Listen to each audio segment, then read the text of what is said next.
Pasok ba ito sa illegal na sinasabi ni John Vic Remulla na sedition o inciting for sedition, mga kaplastik?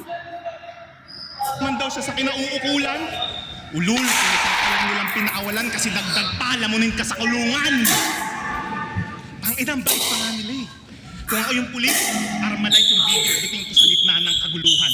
Tututukan ko't pupuruhan tong mga tangang nagkukumpulan. Raratrating ko ng sukdulan yung matitigas nyo na bundunan habang hinahayag ni Remulla na walang nangyayari tutukan.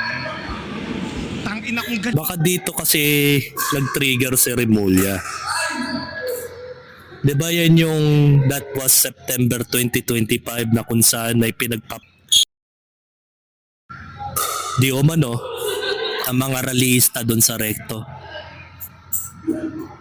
Baga dito pa lang sa linya na to, nasabi niya si Remulla na walang nangyayari na putukan. Diba? Ulitin natin. Tukan ko't pupuruhan kung mga tangang nagkukumpulan. Raratrating ko ng sukdulan yung matitigas nyo na bumbunan habang hinahayag ni Remulla na walang nangyayari na putukan. Oh, diba? Dito siya na-trigger.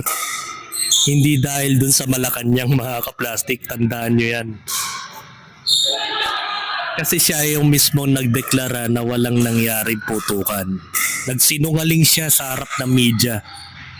Samantala yung social media, Facebook, ay nagsabi ng totoo na meron talagang namatay during the rally. Diba, mga kaplastik? Dito pa lang sa linya na yon, malalaman mo talaga na meron talagang triggered tong si Remulla, mga kaplastik. Tututukan ko't pupuruhan tong mga tangang nagkukumpulan. Raratrating ko ng sukdulan yung matitigas nyo na bumbunan habang hinahayag ni Remulla na walang nangyayari na putukan. Oo, diba? Panis. Kung galit ka sa mga pulis, saan ka hihingi ng tulong? Hindi na maiibsan yung kahirapan kahit anong pilit pang pagsulong. Padikit na lang kitang tututukan para mas maramdaman yung ugong.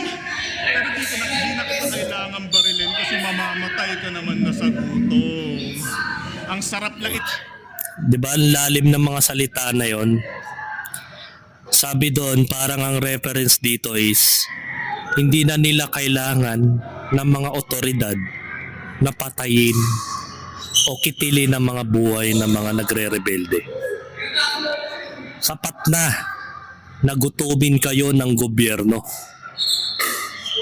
mga kaplastik, para kusa kayong mamatay.